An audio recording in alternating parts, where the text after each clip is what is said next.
So let's get the admin out of the way, then we can start the treatment. Spot sat across the table from Fleur, datapad in hand as the doctor looked across to his unexpected patient.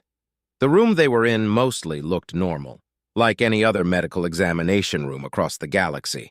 It had a chair, one of those paper-lined beds to lie on, cabinets filled with weird pieces of medical equipment that all presumably have a use for some test or ailment. The one exception was the chamber, pressed against the wall. A metal and glass tube with enough space for an average-sized single person to sit or lie down in. Pipes and wires ran from unknown vectors intersecting with the chamber, making the entire thing look less like a piece of cutting-edge medical equipment and more like something you'd find in a crazed scientist's basement.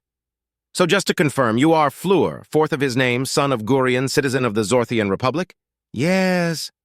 Fleur's response was the polar opposite of the uplifts, muted, quiet, unsure. His eyes fixated at a downwards angle towards the table. Spot, on the other hand, was excited, animated as he talked, tail wagging so fast it was a miracle the Terran didn't take off in flight. Do you have any allergies or previous conditions, especially nanosensitivity, giant cell allergy, claustrophobia, or any genetic modification? No. Fantastic, so I'll explain what the proposed treatment is, the intended outcomes, and any risks of the treatment. I'll get you to sign some documents, then we can get started. Spot gave a large, goofy smile, continuing through the legally required steps. So, the main Terran medical technology is around genetic nanobot manipulation. Both Regeneration and Medical work on this concept of fixing both injuries and aging at a cellular level. It works extremely well for Terrans because of the sheer amount of effort gone into mapping and documenting practically every genetic strain. The uplift pauses for a moment to motion towards Fleur, clearly full steam ahead on explaining what Spot had been working on for the past few years. This obviously doesn't work for anyone else, though. The system sees xeno-DNA and is unsure what exactly to fix, often causing more damage than it fixes, activating junk DNA or missing the important stuff. That's where our work comes in. Fleur seemed to perk up a little bit as Spot spoke. It was difficult to not get mentally invested when an expert is explaining something that they are proud of.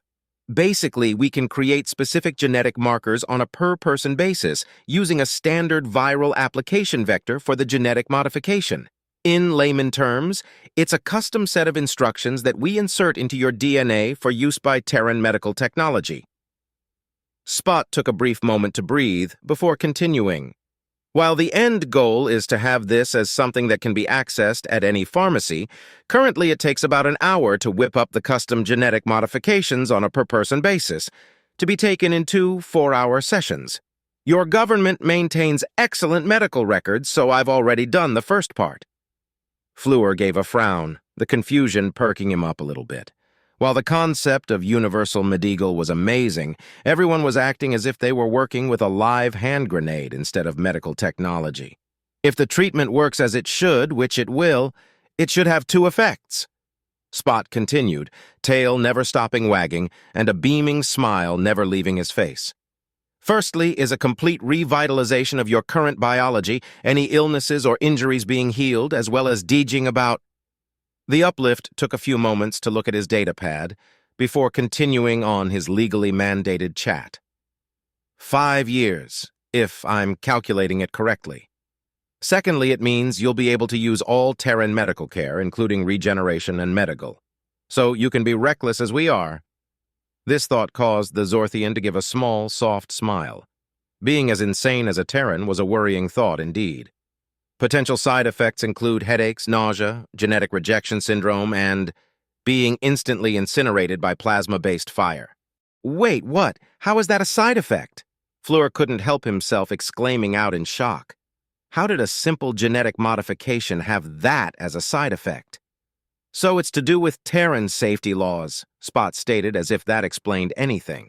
The last time anyone did something even slightly similar to this, everyone nearly died, aka the God Plague.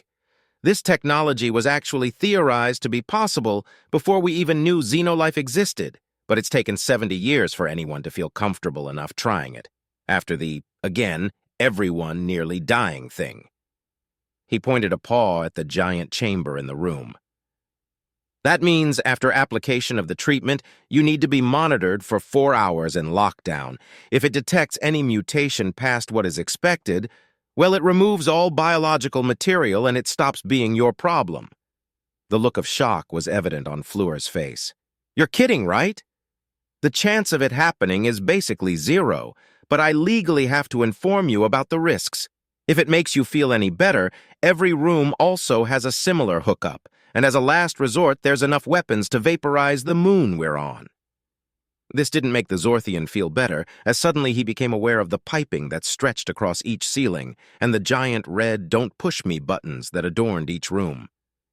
It's not just Amanda, it's it, Fleur said it softly, almost resigned.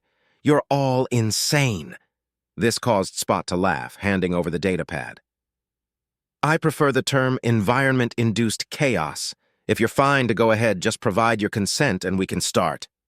Fleur gave a small, resigned sigh, placing an amphibian hand on the datapad as it lit up, accepting his biometric signature.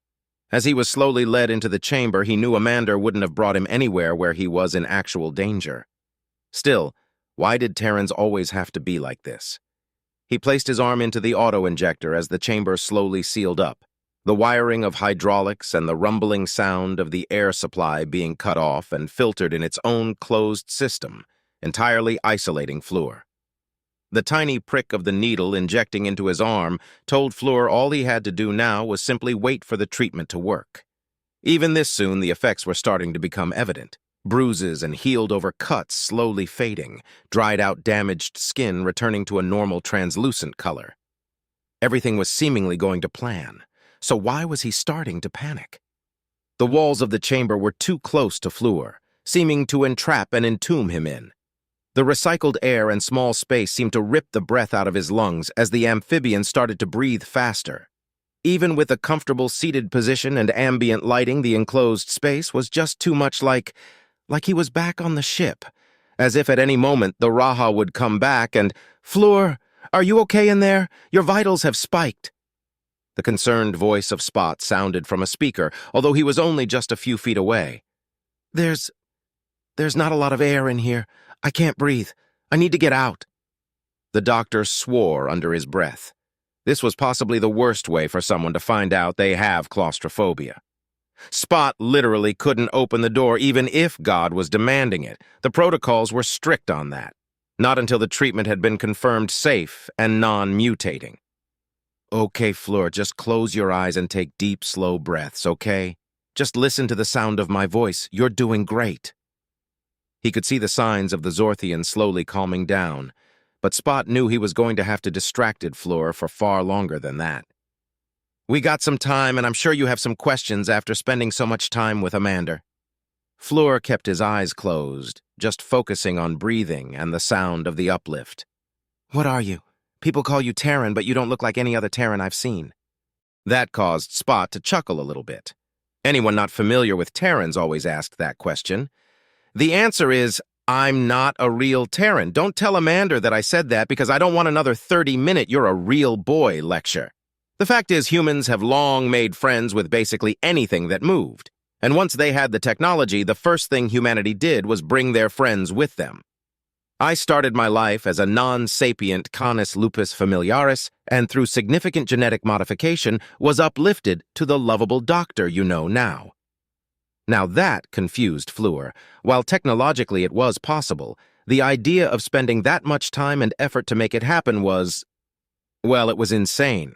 Although, again, he was thinking about Terran actions, calling them insane was repeating himself. His next question, however, was interrupted as Spot continued to talk. As for your next question, why? Well, there are a lot of ways to describe a Terran. Insane, reckless, crazy. Even if you ask them to describe themselves, they tend to give you negative answers. Aggressive, dangerous, even evil. But in my experience, everything a Terran does can be explained by one single word. Spot paused a moment to let his next word have the full impact it deserved. Lonely. Did you know that Terrans are the only species to accidentally create AI? The method for creating digital intelligence is well known, but humans in their desperation stumbled upon it simply because they wanted their machines to be nicer. There is nothing that they won't try to befriend. And once they consider something their friend, there is nothing that they wouldn't do for them. Fleur could feel the panic creeping back in as the guilt for the amount of trouble he was causing started to seep back into his mind. The Zorthian couldn't help but wonder if he just wasn't worth all the trouble his rescue had caused. Is that why Amanda came back for me? If I know Amanda, and I do, there is not a force between heaven and hell that would have stopped her coming back for you. She clearly has taken quite a liking to you during your travels. Of course, Fleur had also enjoyed his time, and had also come to consider Amanda a friend. He had never left Zorthian space before, and the Terrans seemed to take great joy in showing him the galaxy at large. How do you know, Amanda? Although Fleur couldn't see it, Spot gave a large smile at that question. I can't really remember our meeting, as everything before the uplift is a bit of a blur, but when Amanda joined the military, I was created, and I've been her friend ever since. I've got plenty of stories about the crazy stuff she's done. Like what?